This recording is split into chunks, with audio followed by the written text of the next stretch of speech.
Buenas noches, amigas, amigos. Gracias, seguidores de Magazine TV, por estar con nosotros una vez más en esta mesa semanal de análisis, de discusión de cara al proceso electoral 2024. Esta mesa en la que se dan cita periodistas, reporteros, comunicadores, analistas políticos y por supuesto los actores de este proceso electoral. Día a día estamos recabando información que los lunes pues nos da el tiempo para platicar sobre esta mesa.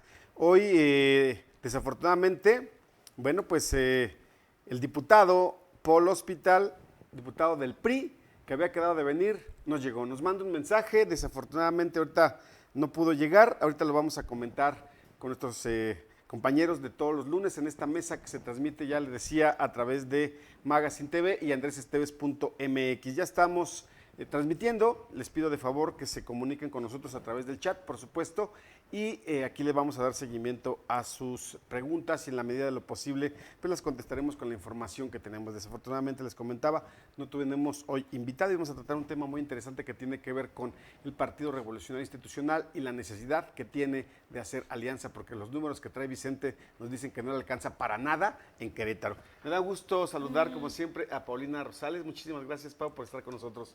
Pues para mí es un placer, muchísimas gracias y buenas noches a toda la audiencia, a todas las personas que nos están viendo a través de las redes sociales. Y bueno, también pues para mí es un placer estar con ustedes, Vicente y Lalo. Y bueno, por un lado, pues se va a extrañar un poco la presencia de algún invitado, pero pues bueno, tomando en cuenta justo como los números que hay acerca del PRI, pues todos los temas de la agenda, yo creo que el programa de todos nos va a estar bastante nutrido. Y como siempre, un placer saludar a Vicente Maldonado. Muchas gracias, Vic, por estar aquí con nosotros. ¿Cómo están todos y todas? Muy buenas noches, Pau, Lalo. Pues bueno, como hemos dicho aquí, está abierto el espacio, quien desea lo toma. Y pues bueno, tenemos ahorita mucha carnita, aunque no esté el diputado, tenemos mucha carnita del PRI, todos tenemos el sondeo ciudadano de qué piensa la gente de Querétaro sobre el revolucionario institucional. Otrora partidazo. Sí, el partido aplanadora decían antiguamente. No, y vamos a ver para qué le alcanza. Pero a ver, Pau, tenemos la disculpa, ¿no? ¿Qué nos dice el diputado? Bueno, nos manda un mensaje de que está muy apenado por no llegar y pues bueno, le mandamos un saludo, pero pues también tomando en cuenta que pues ya se había agendado este espacio, ¿no? Que como mencionan, pues justamente está abierto como para las personas y que bueno, cuando no se aprovecha, pues es una lástima, ¿no? Sí, es una situación que a veces se sale de nuestro control, pero la disculpa del diputado por el hospital viene en el sentido de que su equipo no le informó, no le dio la información necesaria para poder estar en el lugar y en el sitio preciso. Creo que para toda la gente que nos sigue estas circunstancias pues se vuelve una falta de respeto. Pues para el público que ya tenemos aquí cautivo, ¿no? Qué desafortunado, ya en pleno proceso electoral, estar desperdiciando espacios de esta naturaleza que para muchos les pudieran parecer poco interesantes, pequeñitos, pero un espacio de esta naturaleza se gana y tiene también sus efectos en el electorado. Finalmente, mira, no hay medio pequeño ante estos procesos. Cualquier tipo de escenario que se les pueda dar, pues hay que aprovecharlo. Siempre hay que aprovecharlo. Siempre hay que tomarlo. Y así los actores políticos, hombres y mujeres, que han estado aquí, así lo han visto y han venido también con todo a defender sus posturas y sus ideas. Próximamente vamos a tener dirigentes de partidos y otras sorpresas por ahí de candidatos y candidatas muy fuertes que tienen el interés de estar aquí. O sea, ellos mismos ya lo expresan. Dicen, pues, ¿cuándo es posible? Y, pues bueno, algunos de ellos han de estar diciendo, yo podría haber estado en ese espacio. En ese espacio, y como decías, Vicente, no es pequeño. Recuerden este proverbio chino que dice que hasta un grano de arroz puede hacer la diferencia en una balanza. Sí. ¿Sí? Además también, bueno, justamente como que ya un poco entrando como en materia de del debate, justo algo pasa muy particular con el Partido Revolucionario Institucional, porque bueno, no sé bien cuáles son los números que tenga Vicente, pero justo revisando pues cuáles fueron los resultados que obtuvo el PRI en las últimas elecciones 2018 y 2021, creo que es muy evidente cómo ha caído el PRI, ¿no? Bueno, si bien en el 91 hay por primera vez alternancia y está, en el 97, perdón, y está el Partido de Acción Nacional, después vuelve a ganar una gubernatura el PRI, sin embargo, Después hemos visto que en el 2018 pues no obtuvo prácticamente ninguna diputación federal, todas se quedaron entre Acción Nacional y Morena y la coalición de ese momento, de Juntos Haremos Historia, pero en el 2021 tampoco ganó ninguno de los 5 distritos federales, todos estos los ganó Acción Nacional. Y todavía esa situación pues se ve más grave cuando nos vamos en el Congreso local, porque justamente pues el invitado de hoy, o que estaba contemplado para hoy, pues era uno de los pues pocos diputados, alrededor de 3 legisladores locales que tiene el Congreso, y que pues ninguno de ellos ganó por votación directa. Todos ellos están en espacios plurinominales, es decir que pues no alcanzaron la votación, pero por el margen que tuvieron pues se distribuyeron de acuerdo con la fórmula que tiene el Instituto Electoral. Y pues bueno, ahora parece ser que en el 2024, si bien en el 2018 y en el 2021 hemos visto pues una caída en el Congreso local, pues pareciera ser que se va a repetir, ¿no? Este escenario pues bastante curioso para el PRI, sobre todo tomando en cuenta que pues fue un partido que estuvo durante pues, Casi 80 años. Casi 80 años en el poder.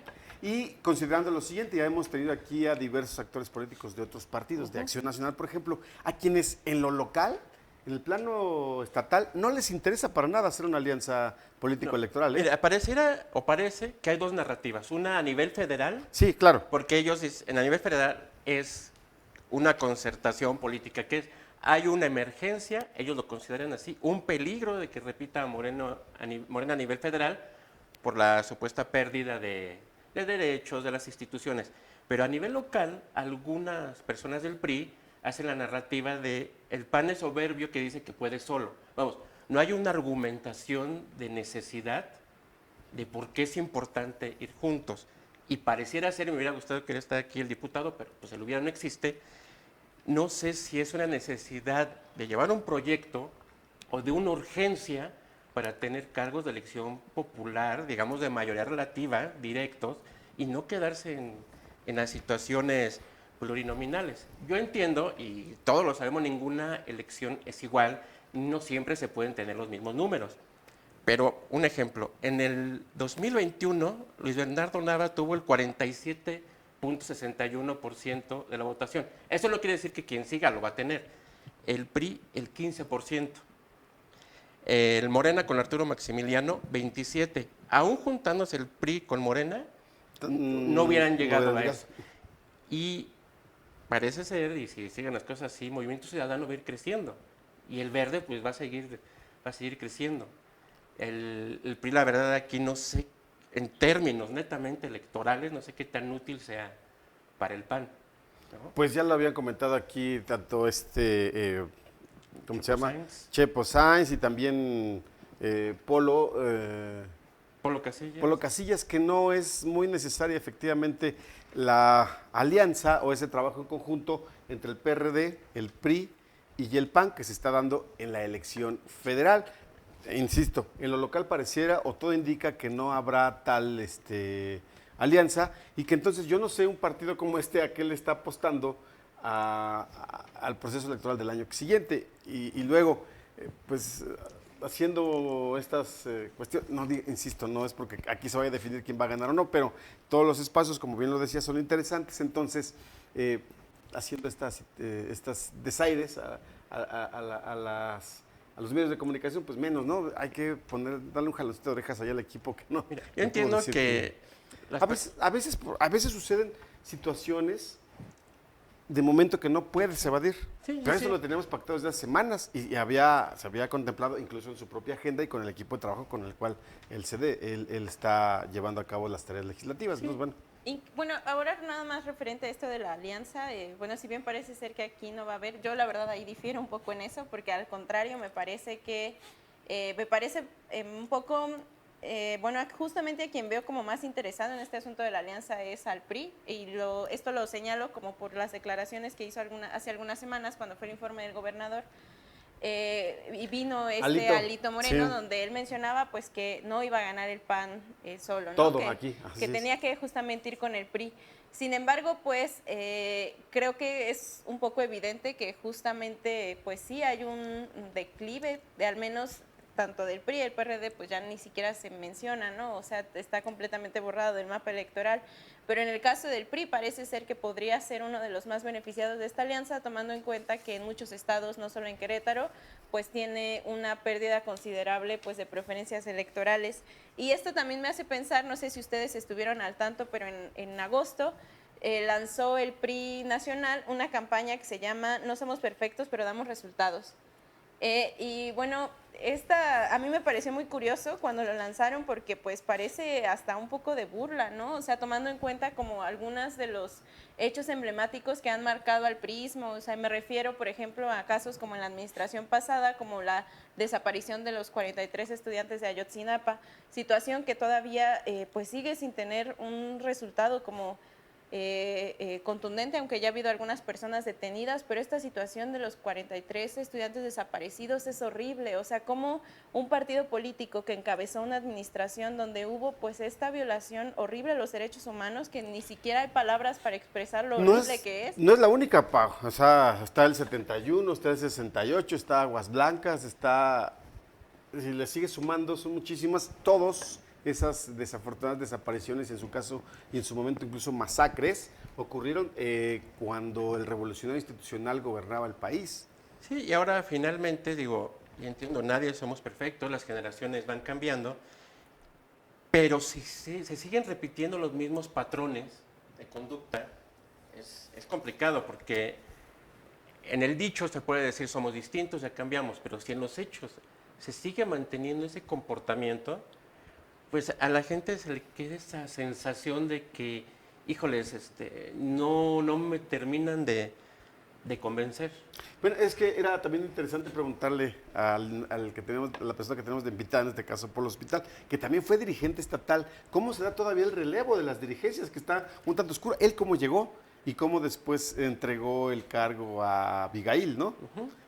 Son cuestiones que pareciera ser que siguen siendo una palanca ahí que les está frenando esa apertura democrática de la cual han hablado por más de 80 años y que al interior del partido pareciera que no existe. Pero también no solamente como que esto es cuestionable por parte del PRI, ¿no? O sea, por ejemplo, también me pregunto cómo partidos políticos, que sobre todo Acción Nacional, que durante muchos años fue la oposición al priismo, que salió a las calles a marchar cuando fue lo del 68, o sea, que realmente tuvo una oposición a este partido, pues ahorita se esté aliando, ¿no?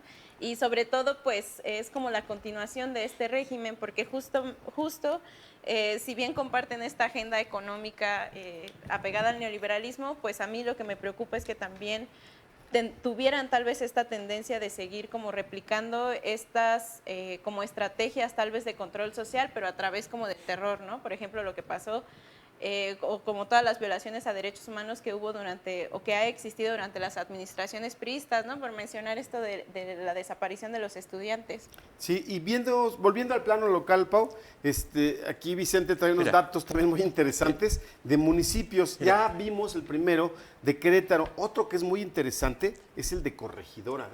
La elección precisamente van a ser 3 años, la elección de 2021, en el que Roberto Sosa Pichardo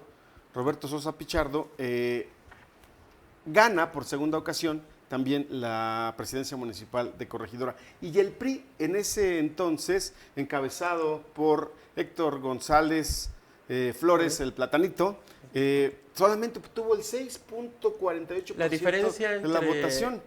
Roberto Sosa y él fueron el 54% de diferencia. Insisto, no se va a repetir, pero hay tendencias. Digo, los partidos suben y bajan, pero ese desplome ha sido fuerte. Ahora, van a decir, sí, el PRI ganó 2 municipios, municipales, claro. Amealco y Colón, pero la diferencia en Amealco entre Verónica Hernández del PAN y René Mejía, que fue el que ganó, fue del 2%. Y en el caso de Colón fue el 1.2%. ¿No? O sea, ganaron sí, pero no hubo esa contundencia como en el otro, ¿no? Entonces, nos gustaría saber, y eso es una cuestión de estrategias, y eso lo vamos nada más a suponer aquí de lo que leemos, lo que escuchamos y lo que platicamos, ¿qué estrategia tiene el PRI más allá de decir, bueno, no somos tan buenos, pero cumplimos? Debe haber una estrategia electoral, una estrategia política, pero una estrategia social, y cuando me refiero a estrategia social, no es esa parte corporativista, que ya no existe, sino ciudadana. ¿Cómo se van a acercar a la ciudadanía? Y ¿Qué eso van a es muy interesante de escuchar en un sondeo que preparamos. Antes me gustaría enviar el saludo, como siempre, a la gente que se está conectando, que nos está viendo a través de el canal de YouTube de Magazine y, por supuesto, en la página de andresesteves.mx. Pablo Luna Garfia, saludos a toda la mesa, gracias. Dice Andrés Esteves, por eso andan como se encuentran en el PRI, por supuesto. Israel Durán Jr., saludos a todos en la mesa, muchas gracias. Ramón, saludos. Carlos Chavarría, saludos. Rubén Pérez, gracias, saludos. Lalo dice Tlatuani, Acción Nacional, Tlatuani Centli, que es uno de nuestros seguidores, no tiene memoria y el PRI no tiene vergüenza. Saludos a los integrantes de Decisiones, muchas gracias, Tlatuani. Estamos aquí a la orden como siempre. Tenemos preparado un sondeo que viene en dos partes. La primera le preguntamos a la ciudadanía esta mañana si es factible que el revolucionario institucional tenga capacidad para ganar una elección. Y vamos a escucharlo, por favor. Adelante, Richard. ¿Tú consideras que el PRI tiene posibilidades de ganar en Querétaro? Pues lo veo complicado, ¿no? En base a, pues a lo mejor, cómo se va moviendo la masa aquí en Querétaro, pero esperemos que no. No creo, ¿no? Respecto a que, pues en todo el país está muy destruido el PRI, ¿no? Ya no existe casi, ¿no? Es un partido que existe solo por apoyos de grupos que le conviene que exista aún ese tipo de partidos, ¿no? Uy, la neta lo veo difícil, porque aquí todos son bien panistas. Digo, yo no soy de aquí de Querétaro, pero aquí todos son bien panistas, hasta en su forma de ser, ¿no? Bajas, realmente muy bajas. Pues así, relacionado a la política, no sé mucho, pero pues así como están las estadísticas, pues yo creo que va más o menos, ¿no? Pues sí, a lo mejor sí tenga probabilidades de ganar. Pues la verdad muy bajas, por lo que ha trabajado. El punto de vista del ciudadano en la calle nos dice que pocas posibilidades tiene, y haciendo un análisis precisamente de los números que obtuvo en la elección de diputados hace 3 años, bueno, pues está muy difícil como que superar ese bache en el cual cayeron, ¿no? A ver, ¿nos explicas, Vicente? Mira, en la votación global De los 15 distritos y electorales que le dio al PRI la oportunidad de tener 3 diputados. fue del 12%. Morena fue del 23% y el PAN del 34%. ¿No? O sea, ahí está su realidad. Ahora, también hay que hacer notar, y rápido lo quiero hacer, que está el otro PRI. ¿Quién es este otro PRI? Los hombres y las mujeres que están trabajando, que son las bases, ¿no? Los que día con día creen en el partido y están trabajando, pero realmente no hay esa movilidad en las, digamos, tomas de decisiones o en el ejercicio del poder partidista. Y hay muchas personas del PRI que son valiosísimas, ya han trabajado y vienen haciendo cosas, porque bueno, finalmente hay que reconocer que crearon instituciones, pero pareciera ser que se relegan, ¿no? O sea, ustedes, el otro PRI, son los caballitos de batalla, son los que hacen la talacha. Y pero precisamente yo ahí se conozco quedan. a un par de personas de ese grupo del cual tú hablas, a quienes les envío un saludo, ellos saben quién son, por supuesto, que en cualquier momento, en cualquier llamado que les hacen, te juntan, te reúnen gente, te hacen grupos en las colonias, en las comunidades, sin ningún problema. Pero justo lo que acabas de comentar, Vicente, en cuanto llega la toma de decisiones y levantan la mano y dicen, yo quiero ser, ayúdenme para impulsar mi candidato. Ah, no, ya, compadre, muchas gracias, después te avisamos, pero ya nos trajiste a la gente. Desafortunadamente así han venido trabajando y esto precisamente ha convertido al revolucionario institucional, como bien dice Vicente, o por lo menos yo no tenía ese concepto, pero así es en los dos PRIs. El de los privilegios, el que se pone gandalla para obtener los beneficios de las bajas votaciones, que aún así da beneficios, y los que siempre trabajan y nunca obtienen nada. Aunque yo, bueno, no estoy como muy segura en este aspecto de que si realmente fue el PRI quien creó instituciones, porque si bien estuvieron gobernando durante como 70, casi 80 años. No, pero más bien creo que te refieres a las instituciones del propio partido, ¿no? No, y hacia Y afuera, ya, finalmente. sí. A ver, más allá de eso, fue bajo ese régimen, por lo que gustes mandes, se tuvieron que hacer. Pero Obviamente, por ejemplo, perdón, ojo, hay gobiernos que son autoritarios y son operativos, ¿no? Y se las hacemos. La operatividad y resultados de las instituciones no necesariamente, tristemente, es proporcional a su comportamiento político, no sé si me explico. Sí, pero justamente, bueno, tomando como un ejemplo, ¿no? El Instituto Mexicano del Seguro Social, esa institución que de alguna forma fue durante mucho tiempo un referente en seguridad social para la clase trabajadora, porque pues no en todos los países hay seguridad social. En Estados Unidos el servicio médico está privatizado, no te dan medicinas gratuitas, no te dan consultas de especialistas gratuitas, ahí lo tienes que pagar todo, lo mismo ocurre en otros países de Latinoamérica.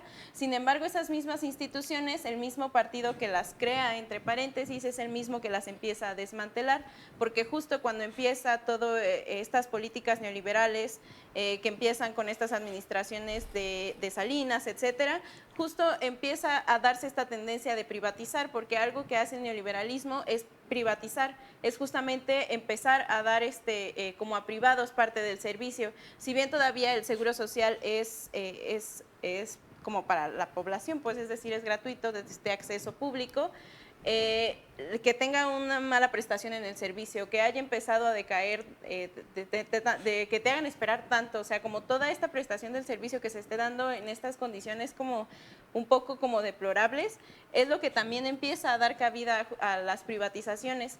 Y a mí me parecería como, no sé, como un poco, me salta un poco cuando se menciona que pueden ser autoritarios y operativos, o sea, claro que existe otra manera de estar como que funcione el Estado, que sea operativo el Estado, y eso no tendría que justificar ningún tipo de régimen autoritario. Y esto también me parece como pues un poco delicado en el sentido de que justamente por eso me salta también la alianza que tiene el PRI con el PAN, o sea, no me parece como tan antagónica, o sea, si bien durante algunos años eran como partidos antagonistas, poco a poco empezaron como a quitarse la máscara y empezaron a tener como las mismas tendencias, a las mismas políticas. Lo mismo pasa en el Congreso local, ¿no? Que pareciera que muchas veces el PRI funciona como un partido pues satélite de Acción Nacional. Bueno, hasta el mismo Morena, sus diputados votan igual que el PAN y que el PRI, ¿no? Sí, porque finalmente tampoco es darse siempre con todo. Pero hay algo muy interesante, habría que recordar, a lo mejor en ese sentido tú sí eres un poco más joven que nosotros. Mira, lo que sucede es que el PRI precisamente tiene una ruptura estructural en el año de 1988, cuando se contraponen precisamente esos dos puntos de vista, justo del que estás hablando, la izquierda y los neoliberales. Y entonces hay una ruptura estructural importantísima, en la que figuras como el mismo Cuauhtémoc Cárdenas, Porfirio Muñoz Ledo, Eugenia Martínez, entre muchísimos otros, se desligan del Revolución Institucional y forman un frente amplio de reconstrucción nacional, ¿sí? Y entonces, después de ahí, son los antecedentes del Partido de la Revolución Democrática, que se supondría que también era un partido de izquierda, que al final terminó cooptado también por mucha derecha, y hoy vemos los resultados si que tienen tiene. la oportunidad, salió un librito en el 87, que era el Frente Democrático del PRI todavía. Sí. Y ahí los postulados, uno de ellos era la democratización. Y no solo hablaba de vamos a elegir, porque se puede elegir y seguir siendo la misma estructura. Porfirio Muñoz Ledo manifestaba la movilidad, digo, no lo mencionaba así, de los cuadros. Dice, no podemos mantenernos estáticos, ¿no? Y hablaba del autoritarismo que ya no puede ser, y no importaba si era de izquierda, de derecha o de lo que fuera. Y un postulado, y coincido mucho contigo, que decía Porfirio Muñoz Ledo, el autoritarismo es la antesala de la entrega de los recursos a los intereses extranjeros, ¿no? Ahí decía, cuando hay un control total, desde ahí dice, pues yo voy a decir y voy a el ejemplo más claro esto. fue Porfirio Díaz 100 años antes, ¿no? Sí. Además, también pareciera ser que existe como esta alianza entre algunas políticas neoliberales y algunas políticas como autoritarias, al menos en Latinoamérica, porque justo cómo empieza el neoliberalismo en América Latina. Empieza en Chile, y cómo empieza en Chile, ¿no? Cuando empieza este golpe de Estado que se da, que empieza como con esta situación de Pinochet, y empiezan a meterse estas políticas neoliberales de privatización, y el resultado es que pues actualmente si hay un país en América Latina que se ha entregado a privados, es justamente Chile. Si bien en México se retrasó mucho la entrada de esas políticas, pues al menos podemos decir que tienen su cúspide con pues estos sexenios de Felipe Calderón, de Enrique Peña Nieto, o sea, de partidos antagónicos entre paréntesis, que ahora pues están siendo aliados, ¿no? A mí también lo que me llama la atención, y por eso pienso que podría ser que sí existiera una alianza en Querétaro, aunque muchos piensan que tal vez no sería necesario por el número de, pues como de simpatías o de resultados que ha tenido Acción Nacional en Querétaro y en el Bajío.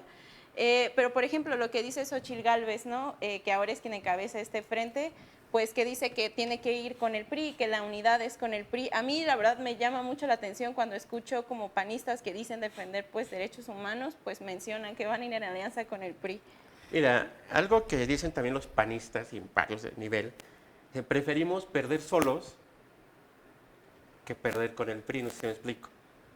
Porque finalmente pierdes todo, pierdes tu esencia. Y no es una cuestión, y ellos lo manejan así, no es una cuestión de radicalismos, ¿no? Sino de principios. Dicen, no podemos ir por una simple elección, ¿no? Sobre todo a nivel local. El federal trae otra percepción, pero a nivel local no podemos pensar en un tema netamente electorero, ¿no? Y perder los principios. Muchos los piensan así, ¿no? Así del PAN, y dicen, a ver, no estoy de acuerdo porque va en contra de lo que hemos peleado. No es posible que estemos combatiendo al hijo del PRI, que es Morena, aliándonos con el papá, o el abuelo, digamos, porque el hijo vendría siendo el PRD, con el abuelo de Morena. Y la otra, que también entrar en una alianza de este tipo, no se nos olvida a todos, que es ceder espacios. Es ceder los espacios en los cuales podrías estar muy seguro de que tú lo vas a ganar y ya tienes por ahí un compromiso, un perfil, un hombre o una mujer que te garantiza que va a trabajar y que ha trabajado en ese distrito o en ese municipio. Y entonces viene el tema de, sí le entramos juntos, pero ¿cuánto te va a tocar a ti? ¿Cuánto tengo que ceder yo? Y ahí es donde viene el costo-beneficio. El beneficio al final es más grande para el tricolor, sí, y el costo es para el PAN. Así es. Creo que ahí es, aunque hay la idea, el interés por parte de del tricolor de aliarse, no lo veo factible. Y precisamente le preguntamos también a la gente cómo veía si el asunto de esta elección próxima le conviene al Partido Revolucionario Institucional aliarse y como para qué. Entonces, ahorita en un momento más vamos a ver, por supuesto, el sondeo que hicimos, pero me gustaría, esto es totalmente fuera de tema del que estamos tratando, pero es muy importante darlo a conocer a través de Magazine Querétaro. ¿Por qué razón? Dice Víctor Aguilar Arce, nuestros amigos periodistas, también analista político, estamos afuera de la Secretaría de Gobierno y en este momento están levantando el plantón y firmando acuerdos. Le pregunto a Víctor, muchas gracias, ¿hay algún acuerdo? Todavía no me responde. Si hay alguna dato que podamos adelantar antes de que concluya el programa, aquí se los vamos a dar. Y en antecedente rapidísimo, el plantón está ahí porque son habitantes de la comunidad de Maconí en el municipio de Cadereyta de Montes, que desde la semana, ya más de 10 días venían marchando, vienen ellos exigiendo a una audiencia con el gobernador o la secretaria de gobierno para tratar el asunto del agua en estas tierras de la zona serrana del semidesierto queretano. Vinieron caminando a Querétaro, llegaron la semana anterior, martes de la semana anterior, y ahí se han estado plantando y han estado manifestándose y dándole a conocer a la ciudadanía todas sus demandas. Se especulaba que estaba politizado y que venía detrás un senador morenista, Gilberto Herrera, y bueno, finalmente hoy hubo una atención desde temprano en Palacio de Gobierno y en este momento dice, se está levantando el plantón y están fuera de gobierno ya firmando el acuerdo. Además, aprovechar como justo ahora que sale este tema, cuando mencionan este asunto de la politización, ¿no? Tuve como la oportunidad de ir con una compañía reportera a justo Cadereyta después de que pasó la represión que ellos denunciaron, y bueno, hablando con los habitantes de Maconí, pues justamente lo que ellos comentaban, porque aparte esta manifestación tiene un antecedente que es esta represión que ellos denunciaron que hubo a finales de agosto o a inicios de este mes de octubre, y justo pues fue tanto por elementos de la Guardia Nacional, o sea, de gobierno federal, pero también de elementos tanto de la Policía Estatal como de la Policía Municipal. Después, porque justo una de las habitantes nos enseñaba incluso que en estos como golpes y todo esto se aventó una olla de café que le quemó parte de su piel y todavía seguía herida. Entonces, a mí me llama un poco la atención primero cómo de manera inmediata, pues gobierno del estado, pues de alguna forma deslegitima esta manifestación y se lo atribuye como a Morena, ¿no? Cuando pues también no sé, ahí se ve como los intereses de los partidos, ¿no? Que si tienen intereses electorales, ¿cómo se suma justamente militantes de Morena, en este caso en específico el senador Gilberto Herrera, pero que pues ni siquiera es parte de esa comunidad, que ni siquiera ha estado trabajando con esa comunidad y se suma, y justamente qué es lo que pasa, que se empieza a desprestigiar y de ahí pues agarra al gobierno del estado para estarles, como para estar cuestionando pues una denuncia que me parece bastante legítima, ¿no? Y que tienen pues 17 años sin tener una infraestructura de acceso a agua potable. Y en este caso, por ejemplo, justo lo que está pasando con Maconí, me parece otra vez como un caso también de violación a derechos humanos, en el sentido de que hubo personas detenidas que se les abrieron carpetas de investigación, en específico 3 carpetas de investigación por estos delitos de resistencia particulares, que son delitos vinculados a la violación de derechos humanos y sobre todo relacionados con la violación al derecho a la protesta. Y después pues se ve como estos intereses partidistas, que ya se acercan las elecciones, de algunos morenistas que siguen adjudicándose pues una lucha que pues no les corresponde, ¿no? Y solamente esto pues fragmenta a las movilizaciones sociales. Mira, algo bien interesante que, y varias personas de Morena lo decían, estaban escuchando en la mañana a la diputada Andrea Tobar, y señalaba, por un lado, es justa, obviamente, y clara, la demanda de los habitantes de Maconí, pero también hace la diferencia. No podemos estar servidores públicos en horarios de trabajo participando en el caso específico de la Secretaría del Bienestar. Y lo que ella decía es, desde el servicio público, si vamos a hacer algo, es obviamente haciendo uso de nuestras atribuciones.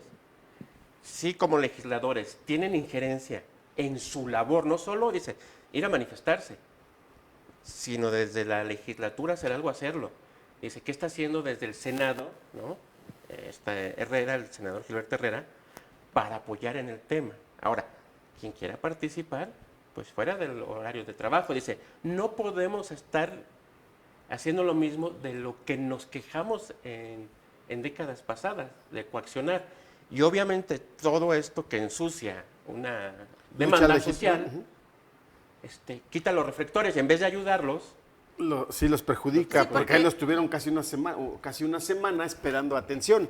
Eso por una parte. La otra es que tuvo tanta repercusión esta denuncia de injerencia de parte de servidores públicos, aparentemente del gobierno federal, que la semana anterior, en la mañanera del presidente Andrés Manuel López Obrador, se tocó el tema y él mismo dijo que se iba a ordenar una investigación para determinar si es verdad que había servidores públicos participando en estas demandas, sí, ¿no? No se debía. No, por supuesto que no, a todas luces es ilegal. No, y además no es como que sea servidor público de 7 a 2 de la tarde, ¿no? A lo mejor ese es tu horario laboral, pero es servidor público, eso significa que tienes que actuar como con cierta ética y tienes ciertas responsabilidades sociales. O sea, si tú te apareces en una manifestación, aunque no sea tu horario laboral o aunque sea tu tiempo libre, pues de alguna forma también estás, y sobre todo como pues se ha visto, ¿no? Que lamentablemente muchas veces tiene pues este interés electoral más allá de ayudar, porque justamente si quieres hacer algo, pues primero empiezas a legislar en el sentido de pues evitar la privatización del agua, ¿no? Que es una de las demandas de la población. Operas desde tu institución. Digo, ahí sí pueden ir. El asunto es también que tengan a su cargo recursos públicos, y ese sí los pueden ejercer en cualquier hora del día. Hay personas servidoras públicas pues, que no tienen mayor manejo. Pero si ves a alguien que tiene el manejo de los recursos, y sobre todo en este tema tan sensible como es el bienestar o el desarrollo social, sí es complicado, ¿no? Ese mismo día que fue el martes, hubo manifestación en la Delegación del Bienestar, personas que argumentaban que a los beneficiarios, a las personas beneficiarias, se les había obligado a participar, y aparecieron en redes ahí las personas que estuvieron ahí, y eran desde dirección para arriba. Entonces también, o sea, finalmente... Pero hay que tener mucho cuidado con este eterno debate, porque desde hace muchos años se viene haciendo o queriendo hacer esta distinción. Soy servidor público de 8 a 3 o a 8 a 4, dependiendo de tu horario de trabajo. Y después ya soy un ciudadano común y corriente. Sin embargo, hay quien dice, como lo manifestó hace ratito Pau, no, es que así, y sobre todo en los cargos de elección popular, te eligieron para ser senador de la República, para ser diputado, para ser 365 días del año, 24 horas durante 3 años, o 6 años si eres gobernador. Sin embargo, el mismo gobernador en Querétaro, Mauricio Curi, en las últimas semanas ha estado realizando actividades partidistas entre semana, eso sí, en la tarde-noche, y ha salido a declarar respecto del partido del cual él es militante. Entonces, habría que ver Mira, es muy quién tiene sencillo. la razón, ¿no? Aquí, Si es cuestión mira, de... no es cuestión, aquí sí, perdón, no es cuestión de quién tiene la razón, ahí está en la ley, ¿no? Es muy sencillo. Hay una ley para servidores públicos y hay unas, obviamente, que aplican que no importa la hora del día. No sé si me explico. Sí. Si la persona servidora pública comete un delito, una falta, no se le trata como cualquier ciudadano, sino como servidor público. Que eso agrava y sobre todo... Agrava mucho. Sí, Sí, hay el charolazo y todo ese tipo de cosas, ¿no? Lo que sí coincido es esta parte de prudencia. No sé si me explico. Si bien no nos tenemos que empezar a esperar a que sea una falta administrativa o un delito, sí hay que tener cierta prudencia por las posiciones. Si hay alguien que es en un lugar tan sensible como es desarrollo social y se mete a temas partidistas, sí, híjole, es una cuestión de comportamiento ético, ¿no? No, y además también, pues, el peso en las conciencias, ¿no? En el sentido de que justamente es de alguna forma bastante lamentable cómo por la injerencia de algunos partidos políticos, porque pues Morena no es el único y seguramente no será el único que va a empezar a agarrarse tal vez de estos movimientos sociales, empieza como a lastimarse de alguna forma la organización pues de la población, porque justamente la demanda de Maconi, o sea, está en el sentido del agua, que además también es importante, ¿no? O sea, ¿hace cuánto veían ustedes que había una marcha de una población que por el hartazgo de no tener acceso a un recurso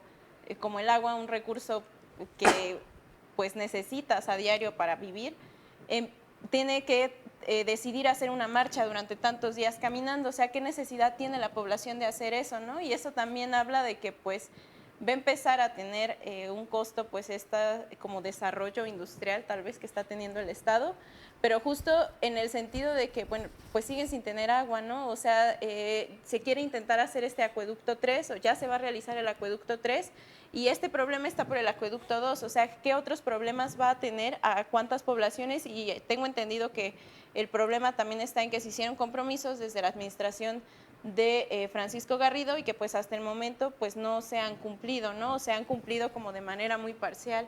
Es correcto. Pero bueno, nos desviamos un poco del tema, ¿sí? Sí, era importante comentarlo. Era ahorita, importante comentarlo, que se está dando la notaria ahorita de en que este ya momento, para que se llegó dé un cuenta acuerdo nuestro y ahora- auditorio, que estamos en todo, aquí en Magazine, en todo. Sí, ahora, entender que el acuerdo es entre el Estado y la Federación, porque con agua debe estar ahí. Toda solución actualmente no depende de una sola instancia, de una institución, sino es interinstitucional, porque si crea alguien que una sola institución lo va a solucionar, sí se complica. Bastante. Pero volviendo al tema, le preguntamos a la ciudadanía en la calle si era necesario, si veía necesario para el PRI, por supuesto, trabajar una alianza para este proceso electoral que ya empezó el pasado 20 de octubre, que lo comentamos precisamente aquí en esta mesa hace 8 días. Y esto fue lo que nos respondió. Antes, un saludo a Laurita Valdelamar, periodista, por supuesto, colega de Noticias, que nos está viendo. Gracias a Noé Pozo Ortiz, gracias, saludos, mi estimado Lalo, dice muy buen programa, amigo, a la orden, ya sabes, el día que gustes venir, con todo gusto, aquí está la mesa puesta. Y ahora sí, Richard, si nos haces el favor, vamos a escuchar qué nos dice la gente respecto de esta posible alianza que algunos quieren que se cocine y otros no. ¿Cuál es tu opinión respecto al Partido Revolucionario Institucional? La verdad es que no sé muy bien del tema, sé que antes tenía muchísima fuerza el partido, pero ahorita no, realmente no sé muy bien. Pues sí ha cambiado mucho, ¿no? Por el tiempo. Yo creo que fue el principal opresor en los años 80 y así. Ya cuando salió del poder se empezó a dividir y ahorita muchos funcionarios que empezaban en el PRI están en Morena, PAN, etcétera, ¿no? Están todos regados. Bueno, pues igual no soy como tan fan ahí de los partidos políticos, pero pues sí veo que hay como mucha colusión y mucha corrupción. Un partido ya casi extinto, ¿no? Eso es todo. Al PRI, pues es que nos ha desfalcado mucho, la verdad. Muy mal gobierno, la verdad, y pues sí, cuando estuvo él, muchas tranzas que hubo y todo eso.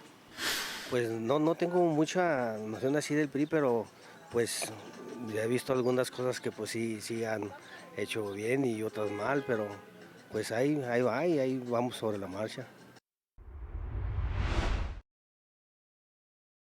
La opinión de la ciudadanía, oye, no están muy a gusto la ciudadanía con el PRI y no fue precisamente la pregunta en el sentido de que si querían alianza, sino qué opinaban del partido y todo el mundo parece ser, o por lo menos el 80% de lo que acabamos de escuchar ahí es que lo están enterrando ya, ¿no? Sí, tal vez por eso no quiso venir el diputado, ¿no? Para no escuchar esto. Pero justo, aparte, ¿no? Las palabras que dice la gente, o sea, corrupción, Los es un partido conceptos, casi extinto. tranzas, corrupción, tranza, ¿qué más le escuchaste ahí, Vicente? Pues finalmente ya acabado, ya, o sea, es un muerto andante. Yo recuerdo, como el abuelito decía, yo recuerdo en el año 2000 cuando gana Vicente Fox. Es que ya se ha pasado 23 años. 23 años. En la sede nacional del PRI había una cartulina que alguien puso ahí que decía, se vende terreno, se regala cascajo. Desde ahí ya se estaba pensando en la extinción del PRI. Del revolucionario Sí, con el y en triunfo. ese momento había una tendencia, y hay que decirlo, porque hasta Marcelo Ebrard buscaba esa alianza en su momento PRD-PAN para futuras elecciones, era aniquilarlo y que solamente hubiera una fuerza como el PRD y el otro del PAN. Ahora, como mencionábamos en otros programas, estamos en un proceso de bipolarización. Sí. Tenemos dos bloques, que eso pretende llevar a un bipartidismo, no ahorita ni mañana, pero es lo que se ha venido dando desde el 2000. Y el PRI, como tal, ¿dónde va a quedar?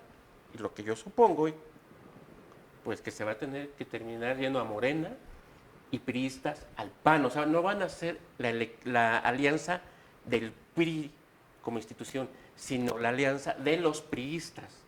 No sé si me explico. Sí, sí, sí. Unos a la opción del PAN, otros a la opción de Morena. Pero como se ha venido dando. Si hacemos un análisis precisamente de la historia de los partidos políticos en nuestro país y cómo han funcionado satélites durante todo este proceso democrático luego de la institucionalización del revolucionario, del PAN en su momento en los años 20, todo ese rollo, bien, pues al sistema, ya no hablando aquí de partidos políticos, sino al sistema electoral, al sistema de gobierno, le ha resultado muy bien contar siempre con satélites, de tal suerte que incluso en Querétaro se ha estado pues promoviendo la creación de ese tipo de partidos.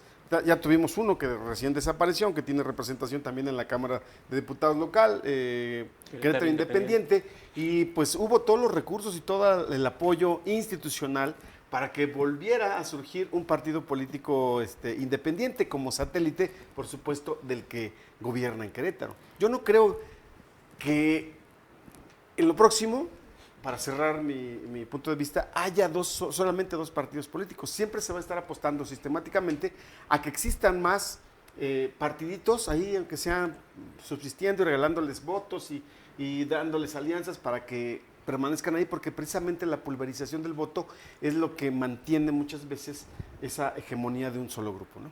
O también esto como de los votos por representación como proporcional, ¿no? O sea, justo Otro también gran debate. En su momento se buscaba con la representación proporcional que los partidos legítimos que no tenían alcanzaran a tener voz en las legislaturas. En las legislaturas. Y bueno, también tomando en cuenta esto como de los bloques que se vienen, bueno, o sea, justo Acción Nacional, bueno, con este Frente Amplio, que se alía como con estos partidos chiquitos, ya tomando al PRI como un partido chiquito, porque pues los números así lo señalan. Recientemente hubo esta encuesta del Universal, donde menciona que Claudia Sheinbaum está como por 30 puntos por arriba de Xóchitl Gálvez en el Frente Amplio. Entonces, pareciera ser que ni siquiera con esta, bueno, al menos hasta ahora, que ni siquiera con esta alianza que se está del Frente Amplio, pues les está alcanzando para superar lo que tiene Morena con Claudia Sheinbaum. Y aquí cabe el comentario de Guillermo Castillo Pérez, a quien le enviamos un saludo, que dice, si Xóchitl Gálvez ya pidió abiertamente que la alianza se consolide en lo local, ¿qué tanto quedará la decisión en manos de la dirigencia estatal del PAN? Es lo que pregunta Guillermo, porque precisamente, justo lo que dices, ¿no? Xóchitl quiere que agarren parejo porque si no, no la van a armar.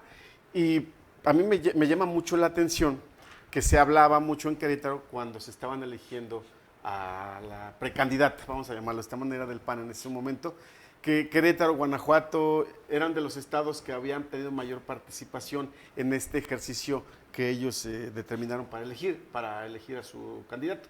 Y pues sí, evidentemente iba a ser más la participación, toda vez que son los estados gobernados por Acción Nacional. Mira, ya para el 20 de noviembre se espera que ya haya una definición respecto a las alianzas y sobre todo en la alianza local, lo sé de muy ¿El 20 buena fuente. de noviembre? Ya para el 20, no que No. vaya a ser el 20 de Ajá. noviembre, sino ya para el 20 de noviembre, digo, lo tomo como fecha de referencia, ya se debe tener en claro si se va o no se va. Y eso lo sé de primera mano. ¿no? Sí, y además hace poquito hubo una rueda de prensa de Xóchitl Gálvez, hace un viernes, hace una semana, hace como 2 semanas creo ya, donde justamente pues era bastante simbólico porque estaba, Xóchitl Gálvez y estaba con las dirigencias locales tanto del PAN, del PRI y del PRD, ¿no? Se le preguntó acerca de esta alianza y pues ella mencionaba que la respaldaba y que buscaba como que fueran en unidad, pero pues de alguna manera por ese tipo de señales es sinceramente que yo pienso que pareciera ser que sí va a existir una alianza al menos en el 2024. Sin embargo, eso no sé si ocurre en el 2027, aunque también hablando ya de destapes, pues Santiago Nieto, quien ya se había destapado para la candidatura a la gubernatura en el 2027, también acaba de anunciar que justamente se va a inscribir en este proceso de Morena para contender al Senado de la República junto con otras morenistas como Beatriz Robles y Paloma Arce. Y ya que nos había dicho la semana pasada Rocío Rojas, que también quiere. Mira, qué bueno que tomaste ese tema, Pau. Perdón. Antes de cerrar, un saludo a Pepe Mier. Nos dice, uno de los grandes problemas del PRI son los cacicazgos y la costumbre de algunas familias. Creo que tienes razón, Pepe. Un saludo. Tlatuani Centli, excelente mesa con y sin invitado. Muchas gracias. Ahora sí. Mira, qué bueno que tomas ese tema, porque, a ver, hay que ser muy claros. El que ahorita tiene segura la candidatura porque tiene el derecho a reelección se llama Gilberto Herrera. Y el derecho a reelección está sobre cualquier otra cosa. Y si no se la dan o no se lo otorgan, él puede ir a tribunales. ¿no? Él puede ser un tapón político para quien aspire. Así de fácil, más allá de que ahorita lo estén golpeando. Levanten la mano. Ahora, no sé si Santiago Nieto, esperemos que lo podamos tener aquí, le esté jugando a una negociación entre Ebrard y Sheinbaum, ¿no? De decir, bueno, va Santiago, pero ¿qué haces con Gilberto? Gilberto tiene otra opción. Ya se hablaba de la presidencia municipal de Corregidora, ¿no? Sí, pero vamos, Gilberto la va a querer vender cara. O sea, no es soltar por soltar o porque me dijo Claudia.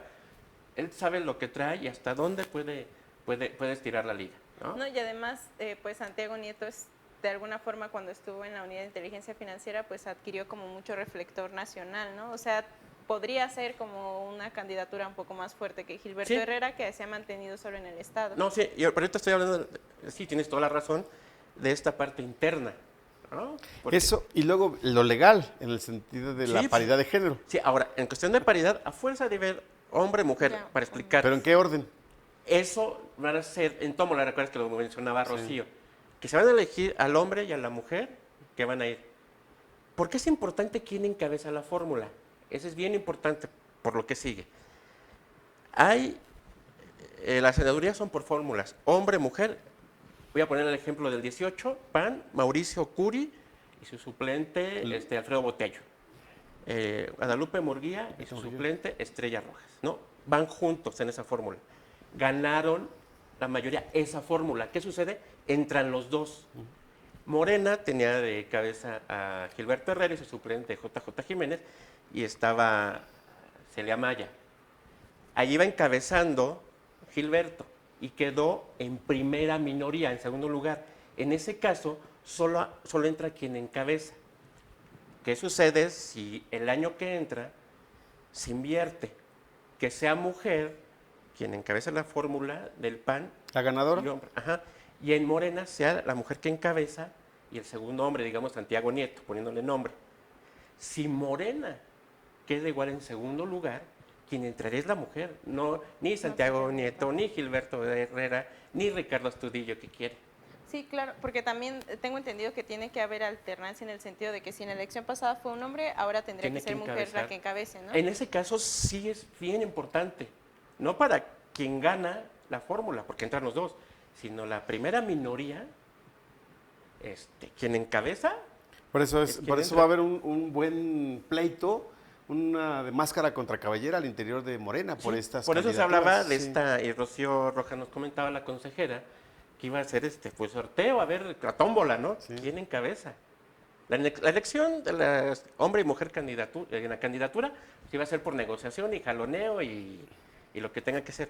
Pero ¿cómo negocias con el resto? Por ejemplo, insisto, como Gilberto, o las presidencias municipales, quien tiene derecho a reelección, ¿cómo los vas a convencer de que no vayan? O las diputaciones, todos, A menos efectivamente que les ofrezcas algo mucho mejor. pero tampoco hay como tanto, ¿no? O sea, Bueno, pero ahorita le ofreces, por ejemplo, la candidatura a la presidencia municipal de Corregidora y la pregunta es, ¿habrá la suficiente con base en los números anteriores como nos fue en Corregidora? Sí, segundo lugar, ¿no? Aquí está, por aquí la tenías. Aquí la Sí, tenías. pero justo, bueno, pareciera ser, bueno, tomando en cuenta como estos números, porque justo comentabas en las diputaciones federales que había habido como una diferencia de 10 puntos, ¿no? Entre el PRI y Morena, y ya después el PAN había las del locales. 22%, Sí. había una diferencia como menor con Acción Nacional. Entonces, pareciera ser que pues quien va a tener un poquito más de ventaja, por ejemplo, de Morena que el PRI, si sigue la tendencia en las últimas 2 elecciones, pues va a ser Morena, ¿no? Y el Todo PRI indica porque además se trata de una elección Federal, presidencial y en este presidencial. caso esa elección pues arrastra y muchísimo. ya hemos visto que aquí en Querétaro se vota de manera diferenciada. Volvemos al 18. Aquí ganó Andrés Manuel, pero no necesariamente ganaron todas las candidaturas de Morena. Quien votó por Andrés Manuel como presidente, votó por Mauricio Curi como senador y por Luis Nava como presidente municipal y por las diputaciones del PAN. Aunque en la gubernatura sí pasó así, o sea, sí, Sí. fue como un voto de En como cascada. porque ganó la gubernatura Acción Nacional y después un montón de municipios y casi Y todas las las 15 diputaciones locales. diputaciones Sí, locales. pero digamos, siempre la presidencia de la República siempre genera mayor Participación. mayor participación. Sí, digo, hay que ver estos vericuetos legales que pueden ser aburridos, pero nos dan la idea de lo que puede venir. Decía Gómez Morín, que no haya ilusos para que no haya desilusionados. Que muchos apuntan, sí, yo quiero ser, híjole, pero ¿qué crees? Está la reelección, la paridad, si se da la paridad dinámica, la paridad alternativa, todo eso, hay que finalmente jugar con esas proyecciones. Y eso pues, es lo que hace el análisis político, ¿no? Estos son mis escenarios. Hay que diferenciar entre lo que nos gustaría y lo que el tablero en el que estamos jugando, cómo se va a jugar. Si es ajedrez, si soy el caballo, pues es en L, no me puedo mover de otra forma, ¿no? Hay que conocer las reglas también para que no haya sorpresas por ahí. Pues así es. Un saludo a Horus, gracias Isaac, gracias a toda la gente que nos ha estado viendo. Ya el tiempo pues se nos agotó, pero rápidamente no queremos dejar pasar este asunto. Primero, como ustedes saben, hubo proceso electoral en la Universidad Autónoma de Querétaro. Se eligió precisamente les doy el nombre completo, no me quiero equivocar, a la doctora Silvia Amaya Llano, quien es la directora de la Facultad de Química como rectora de la universidad. Ella va a tomar protesta el próximo 15 de enero de 2024 y estará al frente de la universidad 3 años. Sin embargo, lo realmente interesante que quería comentar respecto de la UAC es que el día de hoy no hubo clases presenciales en prácticamente los campus de la capital queretana. En todos, sí se llevaron a cabo las clases de manera virtual y tampoco habrá mañana. ¿Cuál es la razón? Que el día de la jornada electoral pasado viernes hubo un asunto ahí que se encontraron en las pintas, en los baños, particularmente de la Facultad de Psicología de la Universidad Autónoma de Querétaro, en el Cerro de las Campanas, unas pintas en las cuales se advertía o se señalaba que iba a haber violencia el día de hoy, una balacera, y se veían ahí unas siglas de... ¿Qué no hay que mencionar? No hay que mencionar, y entonces las autoridades universitarias, encabezadas precisamente por la rectora todavía en funciones, Teresa García, decidieron no arriesgar a la población universitaria. Creo que una decisión extraordinaria, muy buena. Esperemos se trate solo de un chiste, pero bueno, finalmente la situación los llevó a esto. Y hoy precisamente se reunió en la mañana con la secretaria de Educación, Marta Elena Soto, para informar sobre las acciones que se van a realizar en la materia de seguridad, esto en la Universidad Autónoma de Querétaro, y dijo que esperarán a conocer la opinión de las autoridades para regresar a clases y conocer qué tipo de mensaje se trata. Sí, justamente, bueno, si bien mandaron un comunicado, el comunicado no informaba bien por qué razón se estaba, solamente como por amenazas, pero pues ya consultando las áreas de comunicación social, pues tenían esta información justo como de estas amenazas de tiroteo, ¿no? Y esto pues parece ser bastante grave, sin embargo, pues bueno, no... bueno, también saber, ¿no? Si ya se presentó esta denuncia, que tengo entendido que se iba a presentar el día de hoy, sobre todo pues porque es una situación bastante grave, ¿no? Delicada, muy delicada para Querétaro, no solo para la Universidad Autónoma, es para el Estado y ojalá, insisto, se trate solamente de una mente calenturienta, de un chistín que anduvo por ahí que no tiene nada que hacer con un spray y hizo esas pintas. Ahora, y aunque no se haga el acto, el hecho de esas amenazas, quien esté difundiendo, yo no lo veía como un chiste, o sea, realmente es alguien que tiene la mente retorcida o es realmente muy perversa. O sea, por el momento, por la situación del país, o sea, pretenden generar cierto terror. Y provocaron desestabilización, ya. Sí, sí, se ven con plumón negro ahí, haz de cuenta, toda una pared con estas amenazas. Y vamos, no nos podemos dar, pues como ignorar estos temas, no hacer alusión de lo que decía, porque es generar más, darles más cuerda, pero sí decir, a ver, no es posible que creamos que es chistoso quien lo hace, hacer esas pintas. O sea, finalmente, pues es incitar a la violencia, al miedo, al terror, sobre todo, pues que ya tenemos antecedentes, si no es en México, en los Estados Unidos. Sí. Digo, aquí se han encontrado a pequeños estudiantes y todo eso, con armas, pero vamos, no podemos jugar con esa parte del terror, porque eso finalmente es terror. No, y además también pues los tiroteos pues no solamente pueden venir de organizaciones criminales, ¿no? A veces también pues por los mismos Algún estudiantes. desequilibradito, ¿no? ¿Por qué se abrir las puertas? Bueno, o sea, no sé, a mí no me gustaría como calificarlo como tal vez un desequilibrado, ¿no? Porque luego hay como situaciones bien complejas de... no sé, de violencia, ¿no? De bullying, o sea, hay situaciones muy complejas que suceden en Pero la desequilibran generan? desequilibrio en la personalidad. O sea, cuando es desequilibrado no es bueno ni malo. Alguien que está desequilibrado. Bueno, pero sí. también es como una forma de... No es discriminación. No No es es una discriminación. No como discriminación, no me refiero a eso, sino tal vez como de dar esta como categoría de es algo patológico, ¿no? De están enfermos, pero pues luego no, de que quien están hace la enfermos, violencia hay un no desequilibrio. Hay un Todos nos desequilibrio, hemos sentido desequilibrados. Por ejemplo, yo de repente cuando ando estresado, o sea, así como, y es un desequilibrio. Pues, es un Alguien que va desequilibrio caminando y se emocional. cae, está desequilibrado. Sí. O sea, se desequilibran en sus Sí, emociones. claro, pero justo a veces como quien hace la violencia, o sea, no son, porque a veces uno piensa eso, ¿no? O sea, lo hacen como gente que no es normal, pero a veces la historia nos demuestra que la violencia, y por eso es bien grave, la cometen personas normales, ¿no? Personas como sanas, o sea, todo el mundo podemos como cometer actos de violencia y por eso es bien importante como señalarlo así, ¿no? O sea, bueno, la violencia pues es una decisión. No, sí, muchas veces. igual puede ser, pero también hay que dejar bien claro, también, por muy desequilibrado que esté uno, hay lo que decimos un pensamiento ético, ¿no? Porque si ya no Una está ese pensamiento formación. ético es que sí ya estamos muy mal. Ahora, estas pintas, ya por el tipo de siglas que pusieron, aludiendo a una organización, ya son son palabras mayores. muy direccionadas, no sé si me Sí. explico. Por eso decía, o tal vez perversa, una persona perversa. Entonces, bueno, Pero insisto, bueno. desde mi punto de vista, atinada la decisión que tomaron en la universidad. Y pues el tiempo se nos agotó. ¿Qué más nos puedes decir? ¿Qué más le quieres decir al PRI? Que se pongan a trabajar. Bueno, pues hubiera estado bueno escuchar también, pues de alguna forma, qué es lo que dice el PRI, porque yo los veo bastante convencidos de que su estrategia de no somos perfectos, pero damos resultados, pues parece que va a funcionar, ¿no? A mí me parece que pues no está dando los resultados que esperan, porque a veces es muy difícil defender lo indefendible, pero pues bueno, será cuestión de ver, de esperarnos a finales de noviembre a ver si sí se hace la alianza y también pues esperarnos a las elecciones a ver ahora qué tan posicionado está el PRI, si realmente, no sé si en algún momento se puede incluso hasta quitar el registro, ¿no? De tanto que pueda caer como el PRD.